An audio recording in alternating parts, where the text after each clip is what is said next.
My name is Rahab Sawa. I'm a professor of physics here at Florissant Valley. I've been here 9 years.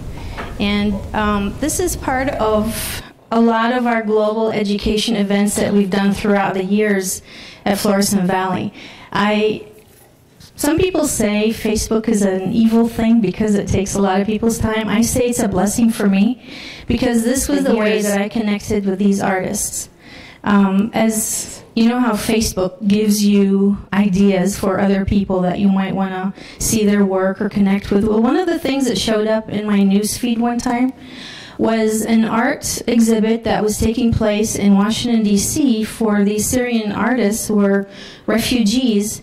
And I thought, I'd like to bring that to my campus. And I started to look into Facebook and see who was the person who was organizing it, got in touch with that person, found out who was the artist at the refugee camp, who was the one heading or spearheading this event. And that's how I got connected to Muhammad Ammari, as you will hear a little bit about him and his group at the refugee camp in Jordan. So the stories of these artists are touching because they come from a war-torn country, which is my country, my home country, Syria. These are all my fellow countrymen. And sometimes this may be a little bit touchy for me. I'm okay if I shed a tear in front of you, so please know that I'm okay if I am a little bit emotional. You don't have to worry about me.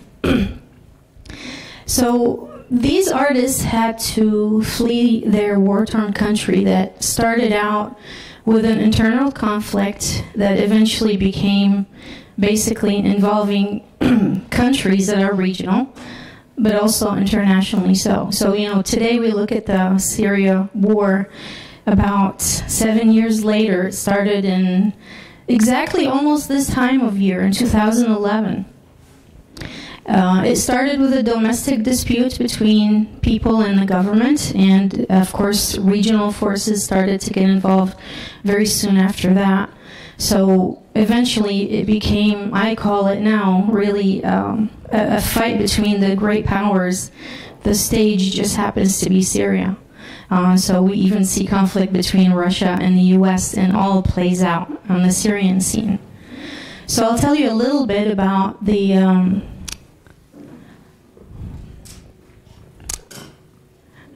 geology of the region so that you're in the picture. I always believe in interdisciplinary approach to learning. So yes, you come to learn about art, but you also come to learn about geology. So Syria is in the part of the world that's referred to as the Middle East, or as my colleague Jen Medeiros would call it, as all historians would, obviously, Southwest Asia. So when people ask me where I'm from, I say I'm from Asia because I actually am Asian. I know I don't look Asian by U.S. standards, but I am from that same continent. So Syria sits exactly in the westwardmost parts of the southwestern region of the continent Asia. And it sits right on the Mediterranean Sea. It's bordered by Turkey in the north, Iraq in the east, and then we have Jordan in the south.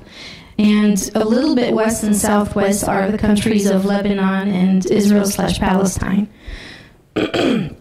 So this part of the world has always been a place where trade routes have gone north-south, east-west. So that's where conflict has historically always been present, on and off, you know. Maybe a few decades of no conflict and a little bit more. So the conflict we see today, if we put it in its historic context, is nothing really new, given the strategic location between the continents of Europe and then Asia, and then, of course, this is Africa. Right at the crossroad of where these continents meet. And, of course, in the old days, when people needed to travel by lands, they always had to go through Syria, crossing these continents. So the conflict in Syria has created a lot of refugees around the world. You've probably heard about some who've ended up in Europe, some who've even tried to cross the sea between Turkey and Europe and drowned even in the sea. The places that people have fled to have been either north to Turkey. There are about between 1.5 million and 2 million Syrian refugees in Turkey. They've also fled to Jordan, nearby Jordan in the south. They've fled to Lebanon. They've also come to Egypt. And then from these countries, they've spread all over the globe. We have Syrian refugees right here in St. Louis. The International Institute sponsored, actually, Syrian refugees via the U.S. government that actually settles refugees in the country ever since the establishment of this country, right? Actually, most of us, I would say maybe 99.9%, come from families that have come from elsewhere, right? And so refugees are no different than that. The refugees I'm going to talk about today and their artwork are exactly in the country of Jordan, and they're actually exactly right at that border point between Syria and Jordan in the south of Syria. And these people basically had to flee because their homes were destroyed in the conflict, and they had to go somewhere else to find a way to be able to sustain their lives. And so if we look a little bit more closely on that map, you see where the refugee camp is. This is an aerial view of the refugee camp, and the camp is right here, right across the border. It's just actually a few miles into Jordan from the Syrian border, and it's called the Zaatari refugee camp. This actually used to be a land of nothing. It was just pure desert. In fact, I've heard the king of Jordan refer to it as no man's land. There is nothing there, no water, no sewage system. There's no electricity. For years, actually, they had to live on basically daylight. And then when daylight's gone, they would have to, if they have battery-powered light, then they would have access to that. I read recently on the internet that Germany has actually built a huge array. It's actually worth a few million euros of solar panels to be able to provide electricity to these people. So let's take a closer look at living conditions in the camp. This is what people have to face in times when, of course, there is rain, because we don't have even road systems like we're used to. We can't even imagine, actually, what living in these types of situations would feel or look like. At the beginning, there were actually tents. You can see in the picture up there. So these people initially lived in tents, and I remember following reports when winter would come and there would be snow and there would be frozen dead bodies because they didn't even have any electricity, and it's really frigid cold in the desert. It's a different kind of cold than we're used to here in St. Louis. It's that kind of cold that gets to your bones, and if you don't have any way to keep yourself warm, then especially children were very prone to deaths in the camp. What I want you to know also is people who live in refugee camps are almost like prisoners in the sense that they're not allowed to leave, go and come whenever they want. So they actually have to have a special permit to leave, explain why they're leaving.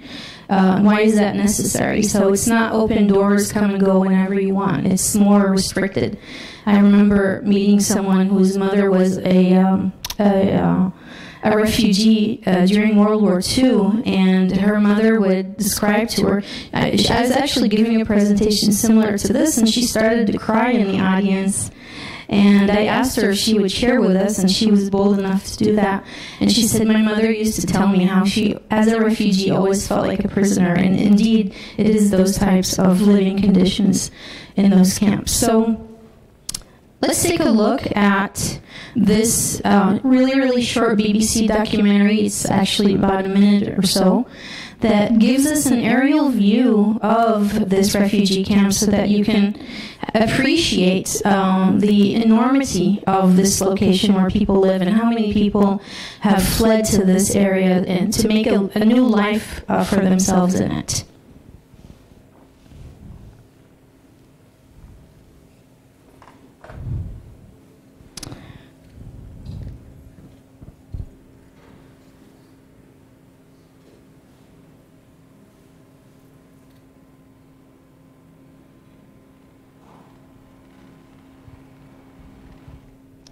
I'm supposed to have sound, and I don't have that on my computer, so if John, if you're here and you can hear me, I would appreciate your assistance.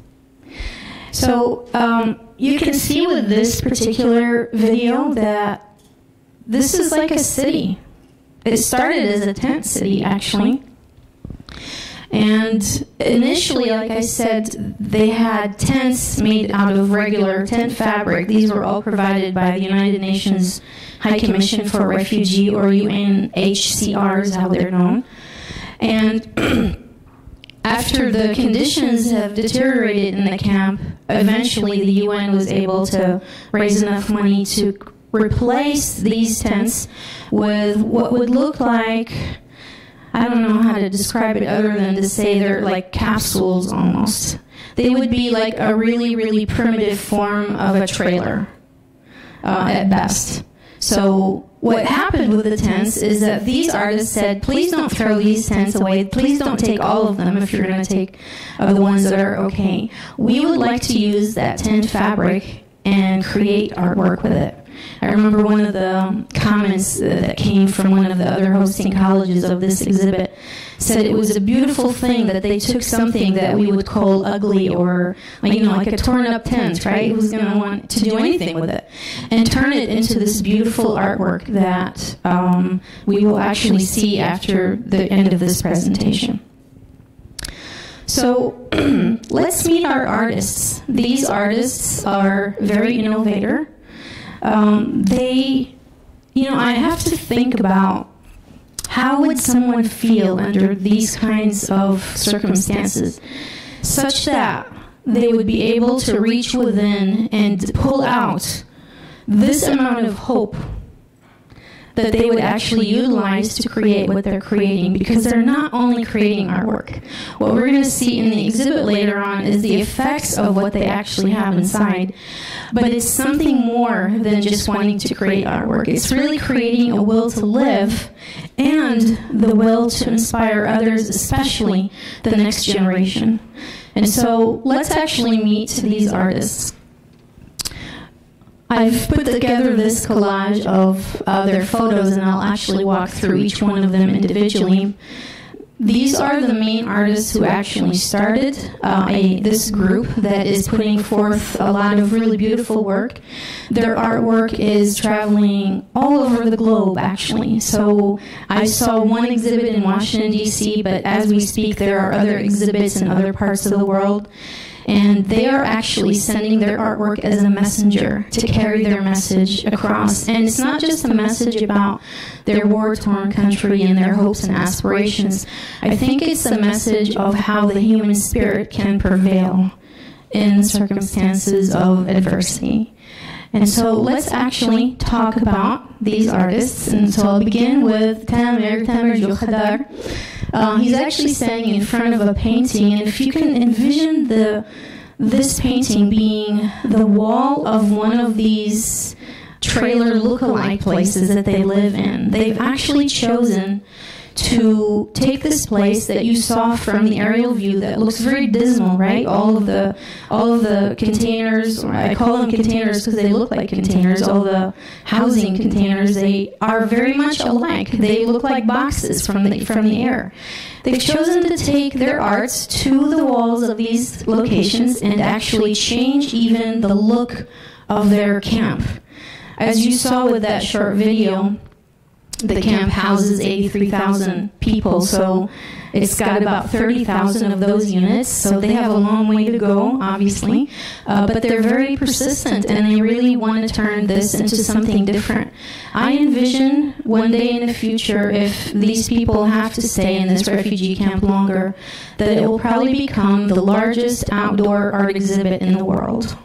And it's thanks to their efforts and what they're doing at the refugee camp. They're changing the colors of people's lives, the colors that they have to gaze out every day. And rather than look and see these pale white walls against the stark, colors of the desert, they get to see these beautiful imageries that perhaps inspire more than just hope. Maybe it inspires something else that allow their spirit to break free and perform miraculous events that otherwise they wouldn't. So our next artist is Ahmed Al-Kafri. He's the one standing on the left. As you can see, he's standing in front of an art exhibit.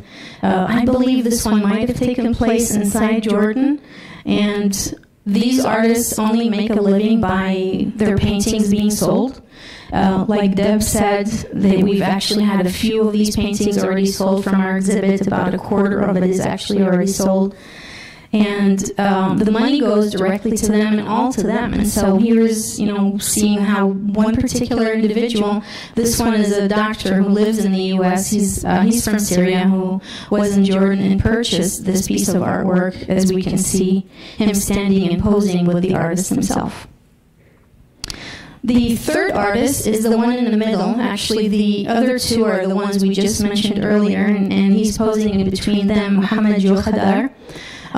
You can see some of the artwork in the background. It's very expressive, and you will get to experience that yourself when we go through the gallery later on, and you actually look at some of the artwork. Some of the artwork I'm showing here is not actually in the exhibit. As I said, there's a lot more that goes out to other parts of the world, and we get a glimpse of what they create. And obviously those that they paint right there on location will just stay there right on location.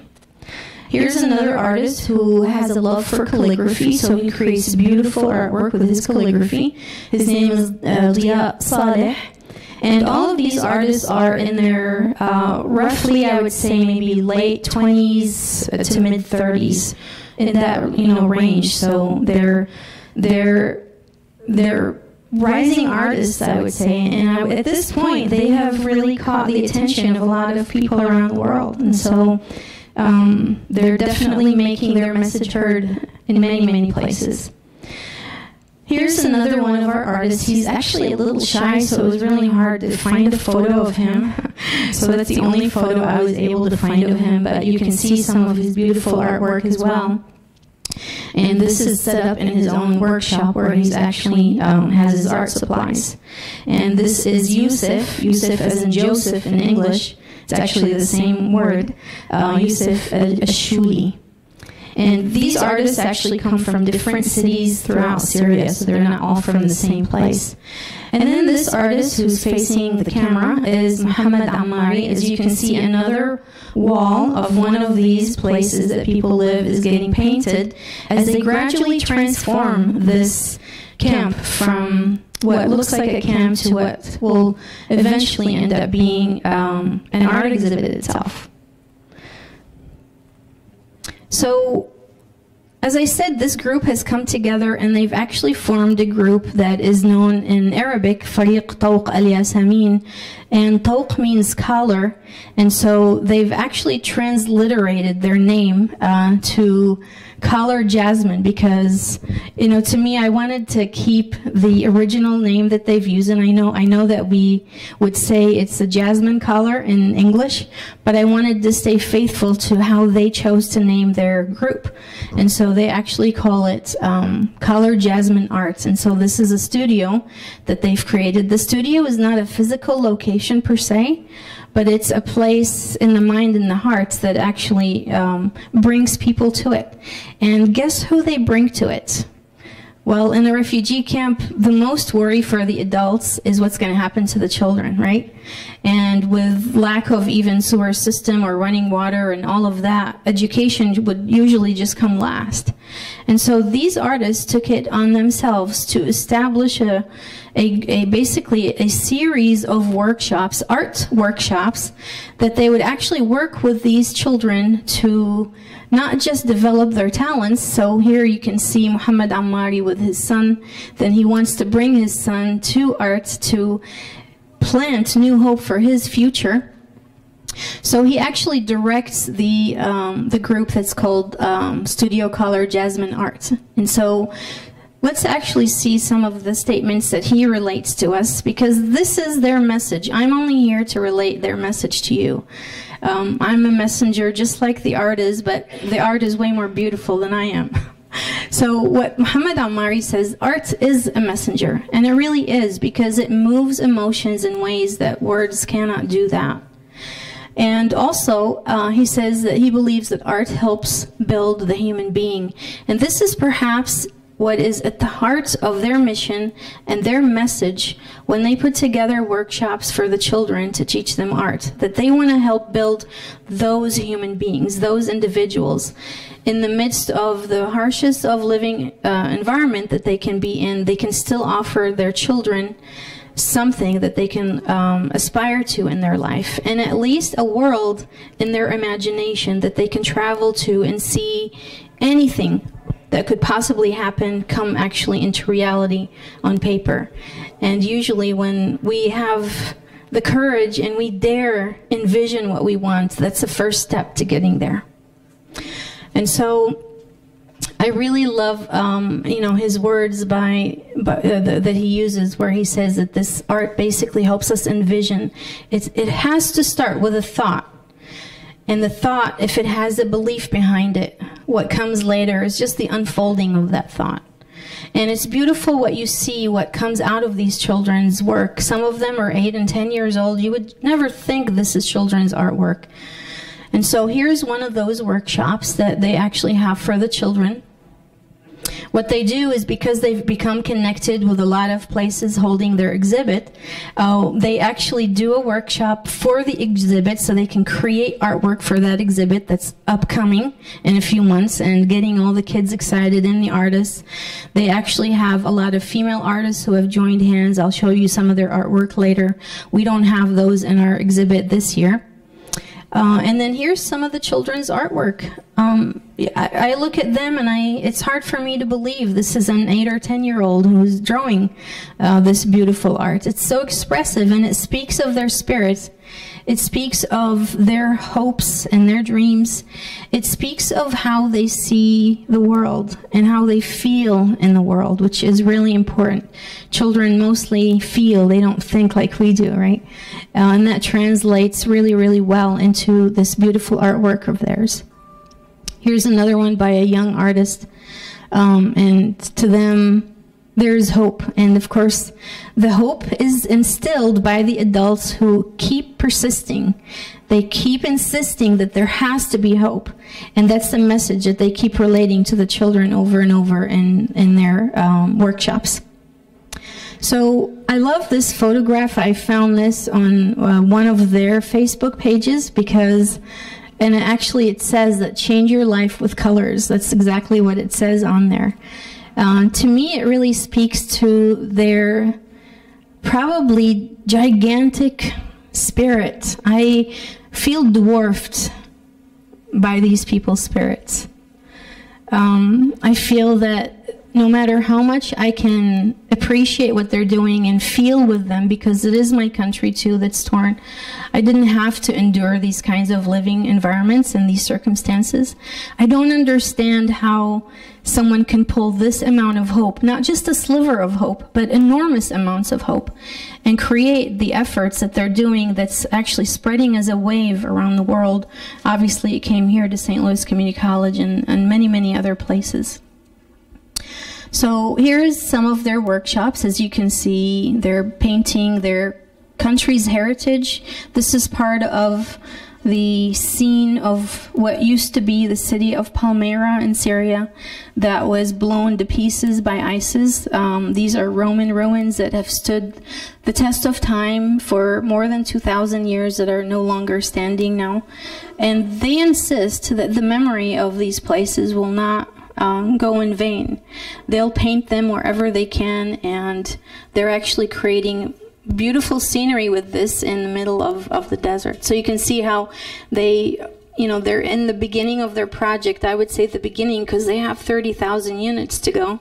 And we'll get to see more of these. So here are some other ones where you see how they're painting along the walls, creating beautiful art. This is one of these living spaces, the walls that are just pale white. They're turning them into a living museum that is standing, under the sun. Here's some more of our artists that are actually creating some of this artwork. You can see them in the process of creating these wall paintings. Here's some of these wall paintings as they're almost finishing with the final touches on them. And then here is not all of our artists, but some and a few others, because this group keeps growing actually in the Zaatari refugee camp. And I love this new word they've invented. It says Thawrat al-Fan, which means art revolution. And they put art revolution into one word, squeezed it together to create artolution. So you can see in the background the mix in the colors, but the mix also in the different traditions in Syria, where you can see a church that's right next to a mosque, which is exactly a typical scene wherever you go in Syria. You stumble on one place of worship, the next one for another place of worship is just around the corner. You can sometimes see them in the same line of your gaze. And so they insist that there is this plurality in the culture and that they'll take it wherever they go. This plurality will stay alive, and that will stand in the face of whatever was tearing up their country, whether it's internal or external. So this is a video. I'm going to show you a couple of videos where we get to hear from them directly. We get to hear their words directly. This one was created by a group that they call their organization AJ Plus, and AJ Plus actually is a group of people who just want to be able to bring news from different places around the world. It's like a group of youth basically, and they bring up issues and topics that may not necessarily be highlighted in the media the same way. And so let's take a look at this video. It's mostly music, but eventually there's some of our artists speaking.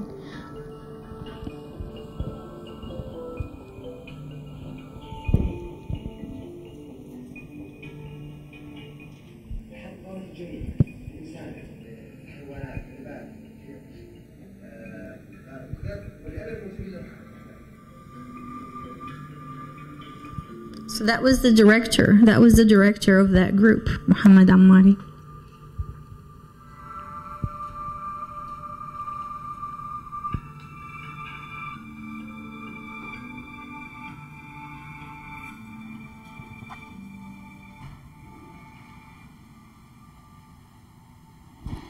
So in this next video that I'm going to show you, this was actually broadcast on a TV channel in the United Arab Emirates.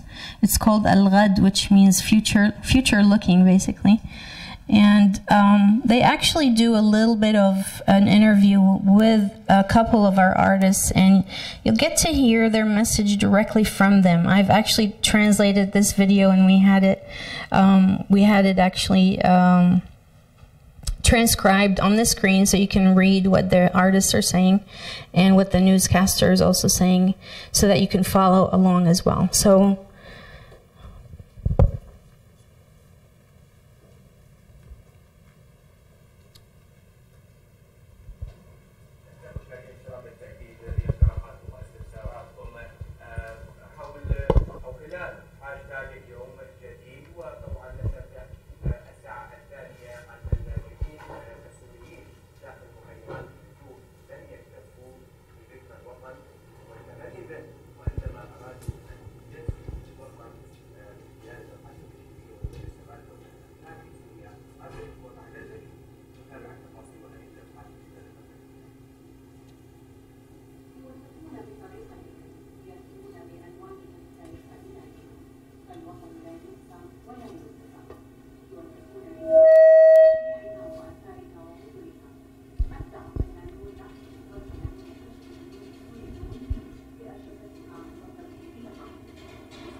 ولغة الفن والنحت تحديدا، مترجمة ذاتها بذاتها.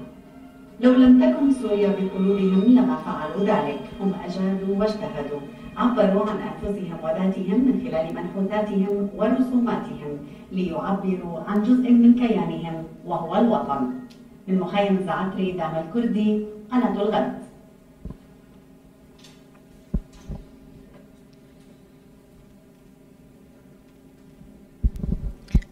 So, as I said earlier, their paintings have gone around the world, and they actually produce hundreds of paintings.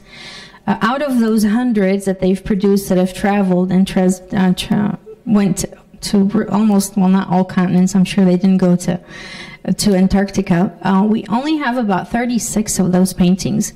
I'm glad to say that 10 of those are already sold. I hope that by the end of the exhibit here, which is the grand finale, so this is where the exhibit called Stamps of Hope will actually come to an end. My hope is that we will have more of this artwork sold so that we can send that money back to them. So the artist Muhammad Ammari that you just saw in the video, this last video, he's the one who's the director of this group who puts together the workshops for the children and creates more projects for everyone and recruits more people to acknowledge the artists within. This has been perhaps the one drawing that he's created that has become the signature of this art exhibit. So when we've sent out material for this art exhibit, it always carried this image along with it, and it speaks very deeply.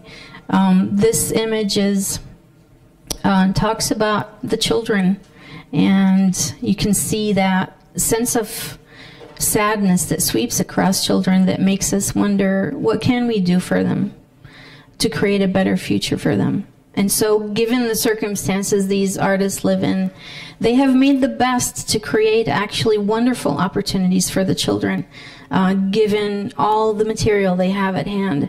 By the way, all their material is, if they're painting on tent fabric. Initially, some of them had some of their art material that they've taken with them. You know, you take your most favorite belongings when you have to pick up and leave. To them, it's their art supplies that were their most favorite belongings. And so I remember reading Muhammad Ammari saying that he brought some of his supplies, and when they were depleted, of course, he had to turn to the UN to be able to supply them with more material.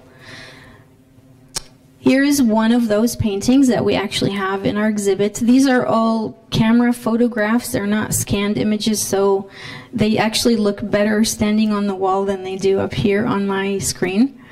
And this one is by Muhammad Yokhadar. Here's another one that's also in our exhibit by Imad Al-Kafri.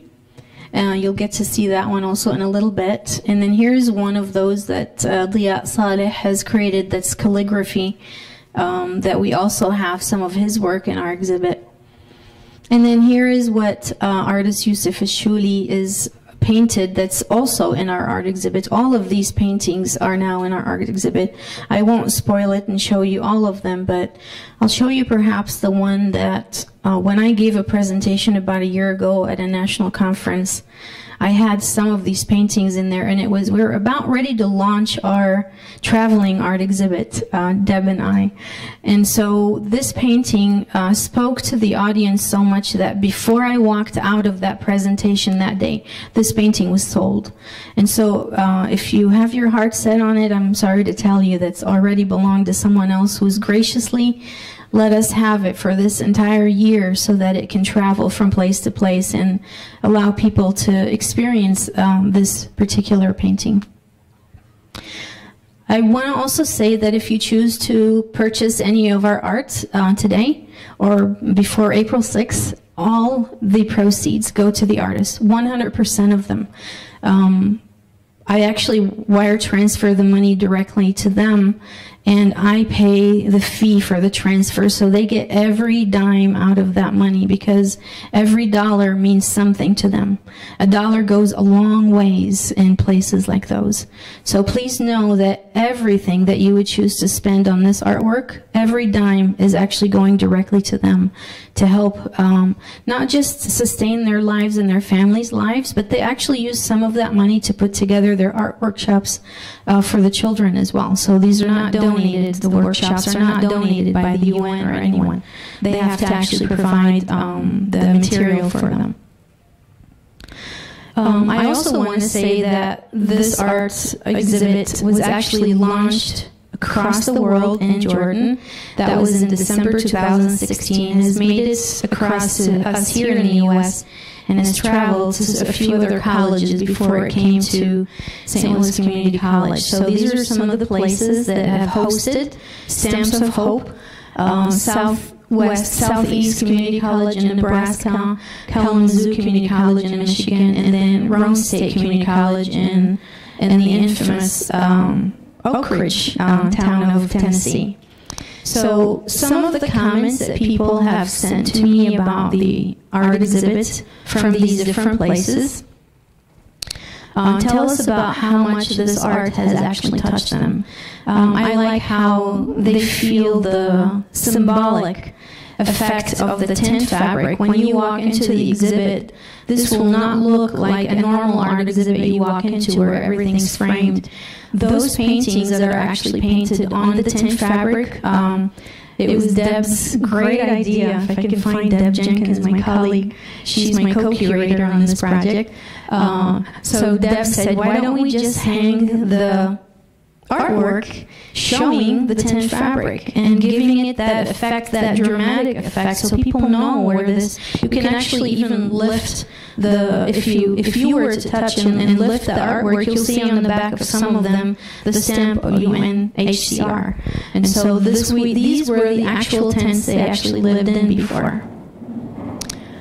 And next year's Syrian art exhibit, I actually have a sponsor to take on this Syrian art exhibit that will live for years from here on. I just received these about 4 hours ago from the artist. I told them I wanted some artwork from our next, basically, art exhibit that we're going to have. We're going to add more artwork. There are about 30 to 40 more paintings that they will be sending me in the next few months. Some of it will actually include children's artwork, which we currently don't have in our current exhibit, and then also artwork by some of the Syrian women refugees who are in the camp.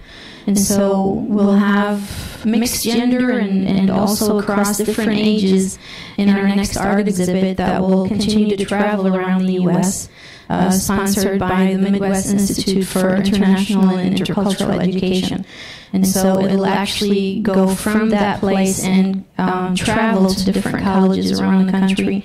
And the plan is to keep it going for the next 5, 6, or more years, depending on how much we can keep replenishing the artwork every year. Here's some more of what's actually coming. These are, like, I guess, sneak previews, if you may. We will create a different Facebook page for the next art exhibit, so it won't be called Stamps of Hope. It'll have a different name, and basically we'll just keep it changing from year to year so that we replenish the artwork, but also the title would be different, and it'll keep traveling as a new exhibit every year from here on. So if you have information about the art or if you're interested in purchasing the art, please contact my colleague Deb Jenkins. She's our gallery director. I want to especially thank Deb for her inspiration to turn this from just a one-time exhibit at St. Louis Community College into a traveling one. That was Deb's idea, and that was a fantastic idea because the artwork was exposed to more and more people around the country and communities around the country. I also want to thank Dean Nesser Chu. I did see her earlier, but I guess she had to go. Because she was an immense believer and supporter and promoter for this project. She really wanted to see this happen. and hooked me up with Deb Jenkins, and the rest is history, as they say. And so I am deeply indebted for these people who have allowed, thank you, Janice, who have allowed for this travel exhibit to come into existence. I didn't know anything about art. I'm a physicist. I didn't know how to put together an art show. That's all Deb's work. I'm basically the one who brought the art, created the message, and started to spread the word. The rest is all Deb Jenkins' work. And so please help me give her a round of applause to thank her for her efforts.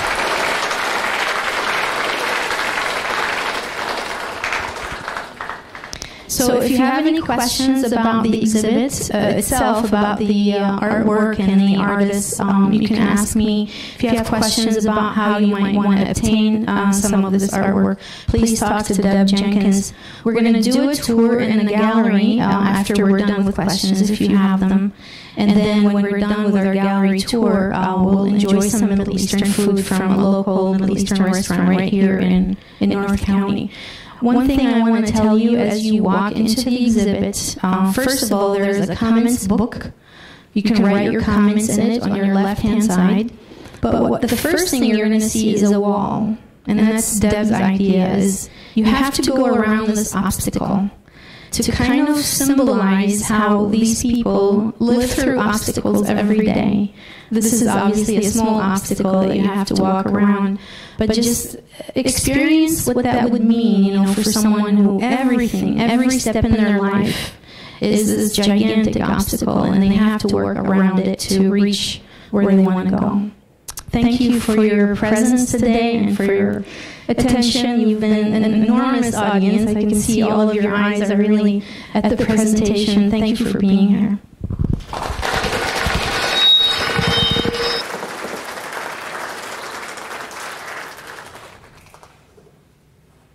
Do you have any questions at this point? Sharon? Is there or will there be an online site where you could purchase art? This is really difficult because remember how I told you these artists are, they're in a refugee camp. People in a refugee camp are not citizens of that country. They have no citizenship.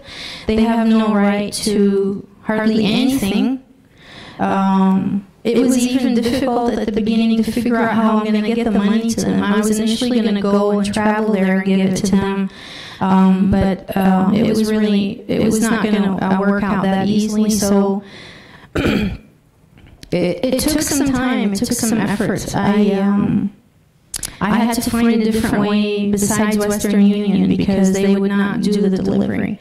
And so there were other companies that would do the transferring, and they can go and get it. But I had to actually send a letter to that organization that transferred the money to tell them what we're doing here and to send them a letter from me on St. Louis Community College letterhead so they know it's legitimate. I had to send them my STLCC photo ID so that they know this is not a hoax.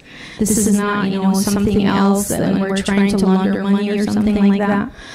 So it took many, many steps before I was able to send them the first amount of money that was basically proceeds from their earlier sales. So I don't know how that can work out, Sharon, given that they actually don't have any rights in a country where they're refugees in it.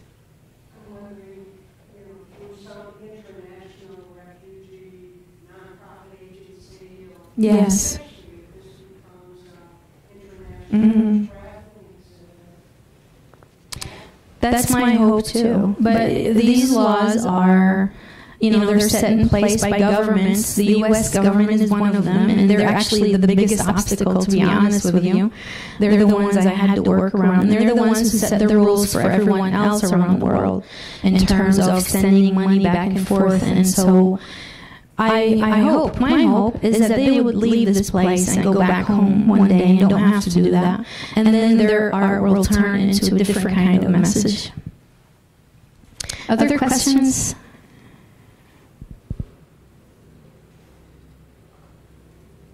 So what I wanted to point out too is that some of our artwork is actually in the display case behind you. That one that I told you was the very first one that was sold with the screaming faces is right behind you there. So if you had that in mind, you wanted to look for it, it's not going to be in the gallery itself, but it's actually right here. So let's actually go through the gallery itself. I have not been in it yet, so it's a surprise for me as well. And then when we're done, we can enjoy some Middle Eastern food. So thank you for coming.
I only got like half my face anyways. They don't know I'm Batman. I hate that that's the automatic reference. Hey, excuse me, food coming around. Ooh, thank you. So you gonna go here or in? Straight ahead. Inside or right here? Straight ahead. Next big announcement, everybody get out the way. But, so what's the place?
How you doing, Brandon? How you been? Good. Everything's fine. Oh, you got braces on? Oh, that's what they made out of. I'm not Go to school already?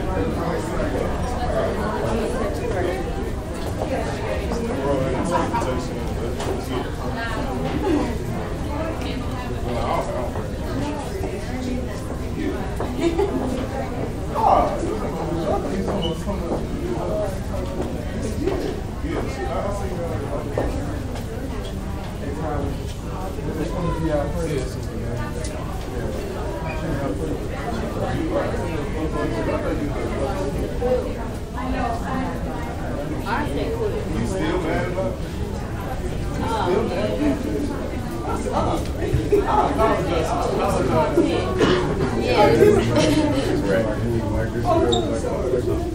I don't know why not that today. The first like friend was like Yeah, all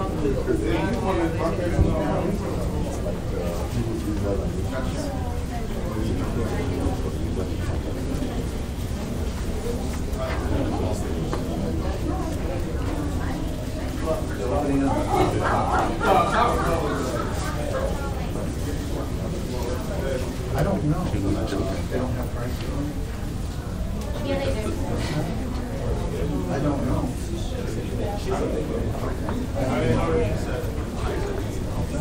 There's 2 crowds. 3 to 5.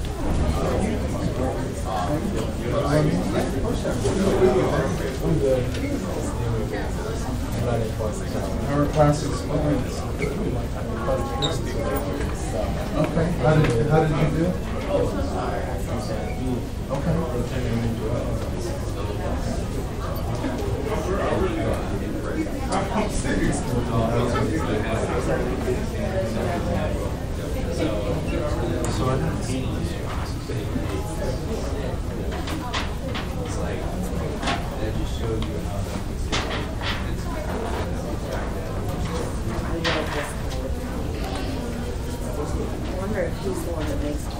We got homework last class. You didn't go. Me either. I'm still in spring break. Oh, you there? Right over here.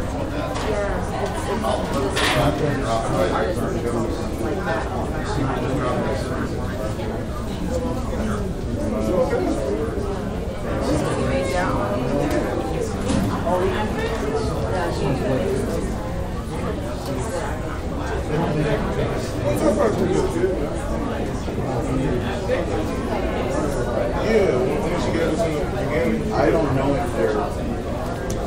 See, this one's probably sold already. That's the one you want. That's the one.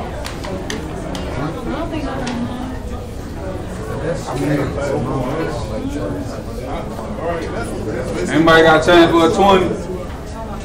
Anybody got change for $20?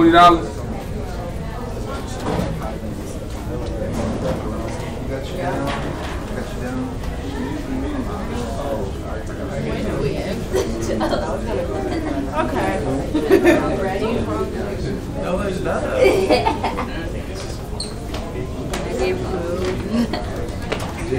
Talk to football. You don't even know. I mean, somebody good.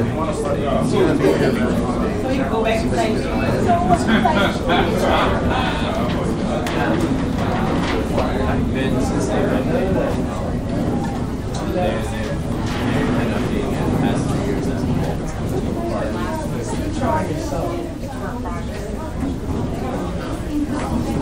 I heard they changed like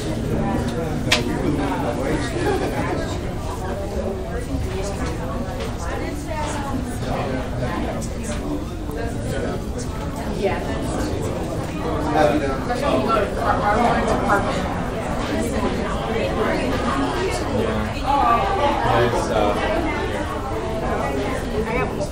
don't they have an elevator from the first floor to Yeah, second they floor? do have elevators, but when you're walking through it,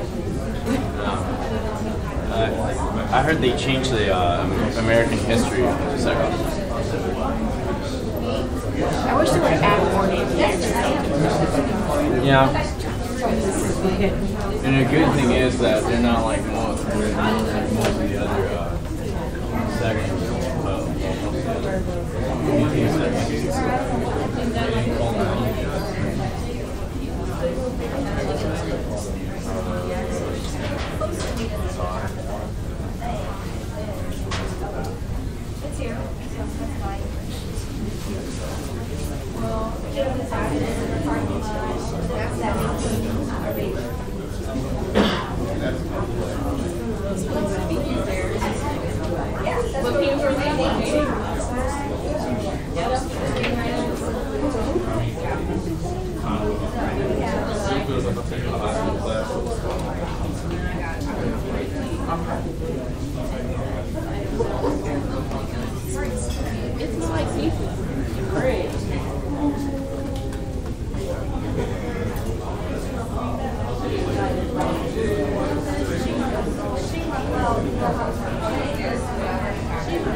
Grab some lunch. I think they're lining up on this side.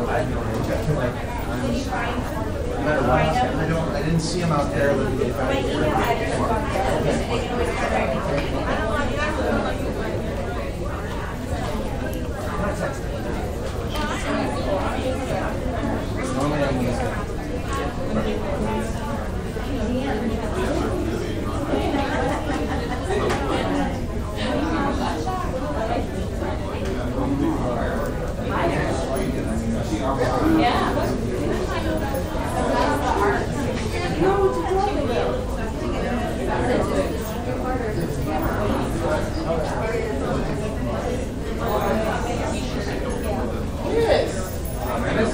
That's tight. That's nice and detailed.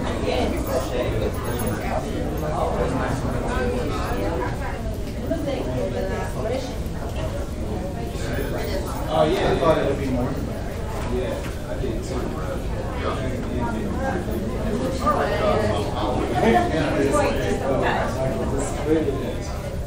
This one is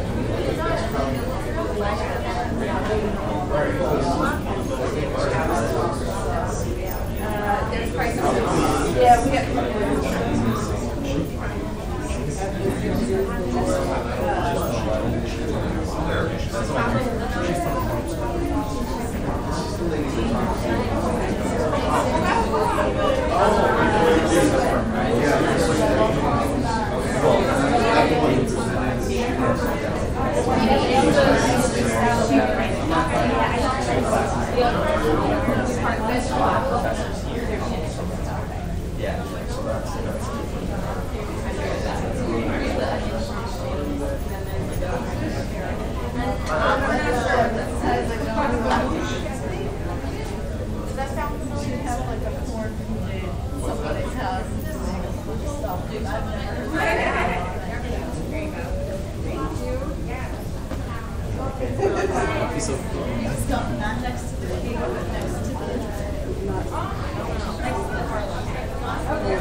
I want to buy all the other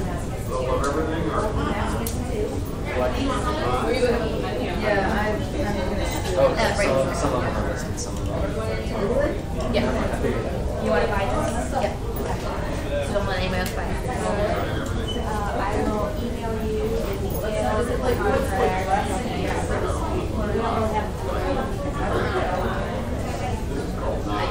You just have to go to write the check to Rahab. Okay. And I told Rahab I'm going to add in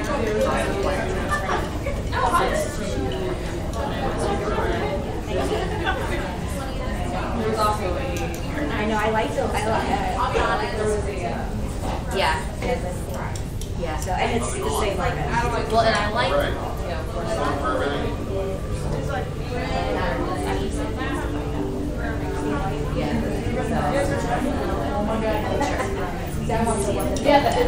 for this one. I love his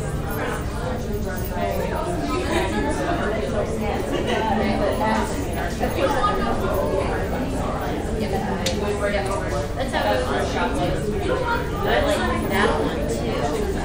The little one. Yeah.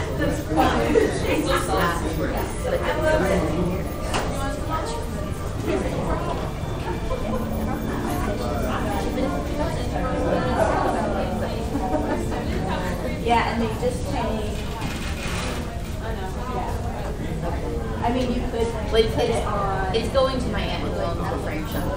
So I'm sure she'll frame it or mount it. You can frame it, load it with other things.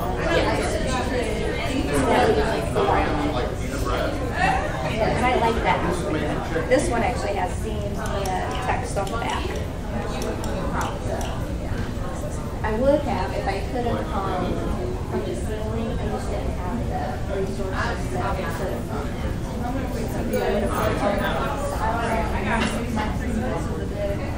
I'm pretty sure that's the one. I like the calligraphy one too. Yeah, and I haven't worked with the pieces that we did. I just, I didn't want to just. So I do have more work. Yeah.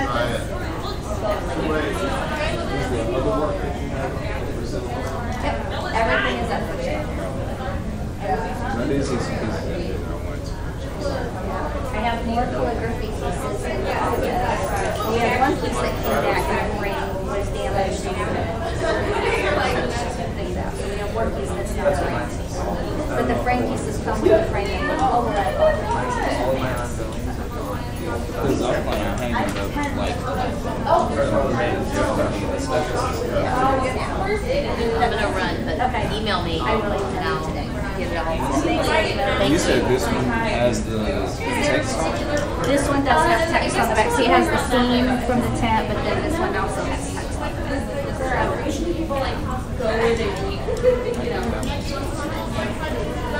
So my the gallery cards, my email is on the back of the gallery cards, so just email me and I'll send everything out with it, and then you'll just make a check out to Rahab.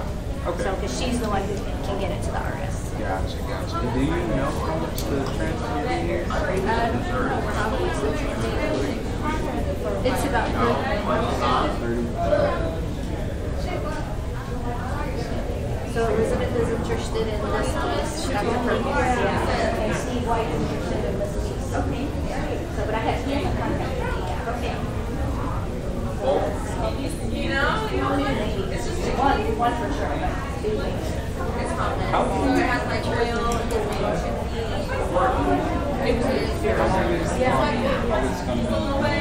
This is up until April 6th, whatever the Friday is that week. I think it's the 6th. So, I'll be here at night, so I can do that. I just got but you kind can of trapped. Because there's just a crowd. Just like a cash right now. I took a few pictures of. So if you want something at a later time, but we are sending off all the pieces. Well, we can always take still shots. The rest until we can send. video as well. Okay. Because I want to see the other works that I don't know. I don't know how quality the quality is. Because I don't really have Those would be great because then I chose showing everything. Yeah. So that was actually really fun to watch that. To see. I saw that. Because I couldn't get it. I just put stems of emails back and then we can now some of the calligraphy pieces that are back there are because I felt so I'll just watch it. There's it works and that's what I did. Yeah, I wanted to share that link on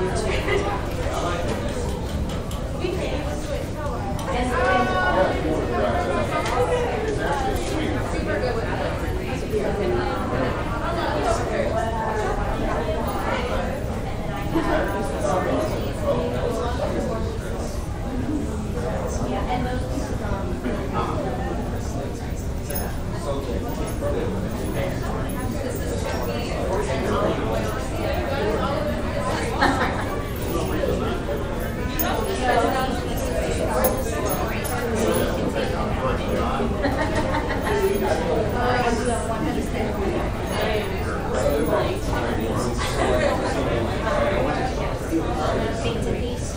That is just as is. So now we have it on I can show you on this one.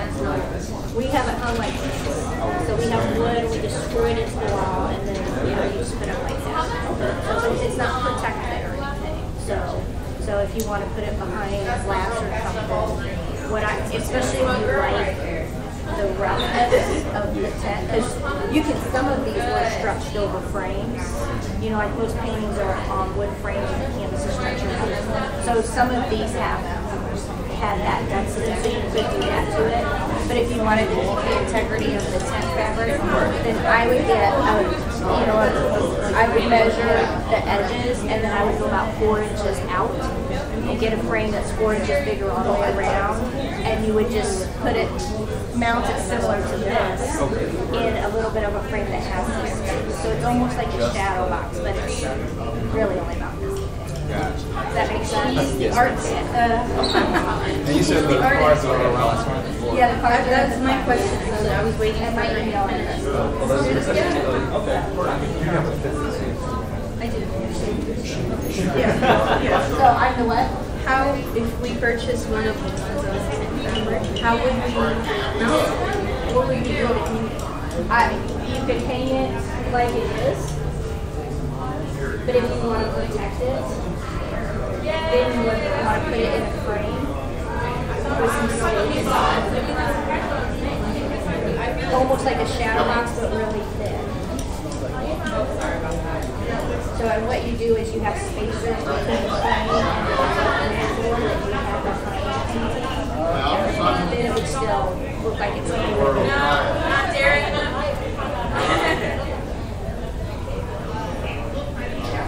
Does that help?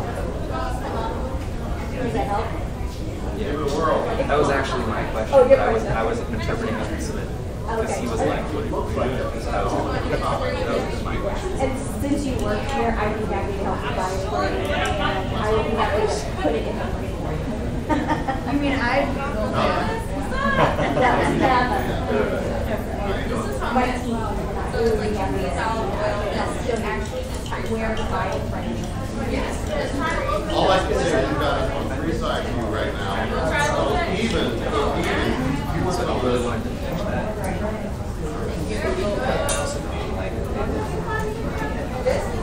That's why we have the bird.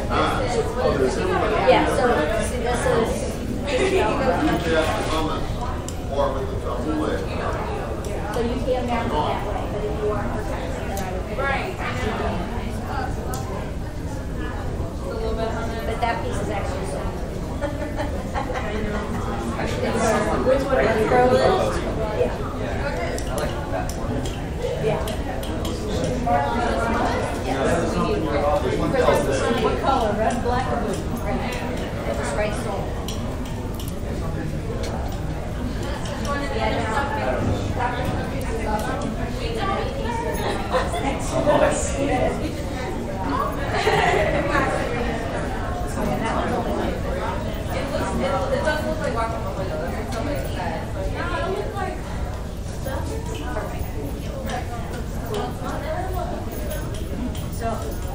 grab some food, and then we'll go back to the next house.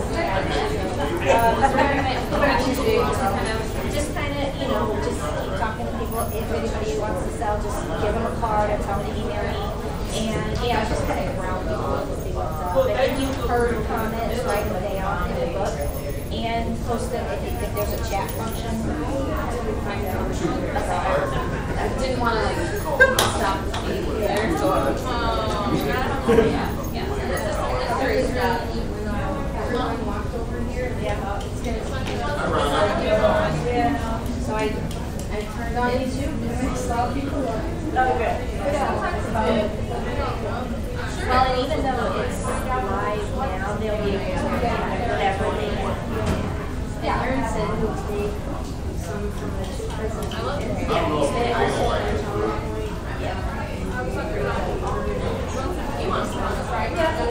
and we'll post that on Facebook. We'll also keep the copies of You're so natural up there. I hate every time I get in front of that microphone, I quit breathing. And I'm just like, I talk until I can't breathe anymore. No, all I have to do is introduce myself. I feel my face getting better, and I feel sweat start running down my back. Good. That's just the way it is. So I feel like my face is getting better. Thank you. Does she have to go to this? I'm sorry. So you got a lot of claps. Oh, good. Yeah. That feels good. Yeah, it's two of you. This was not. This is probably my favorite. Yeah. This and sugar.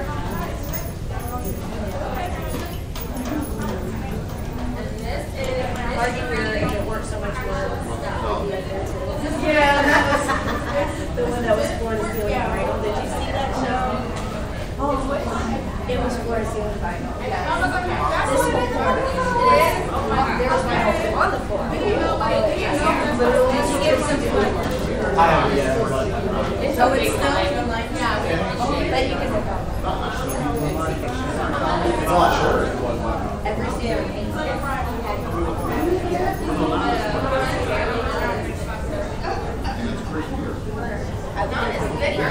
No. I thought so too.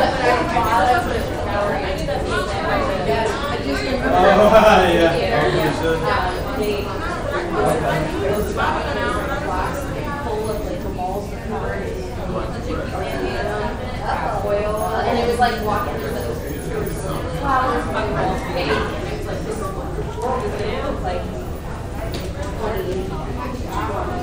No, I was there when we made a lot of video.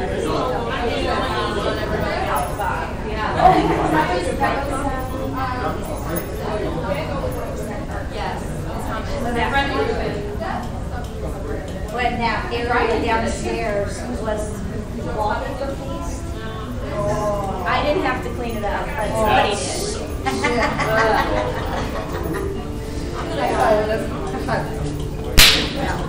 Got it done. Yeah, you can stop. You can stop streaming. Make sure you get some things. Oh, yeah, I got a bigger plate in the office. Mine's done. I'm like, I spent a year and a half doing this.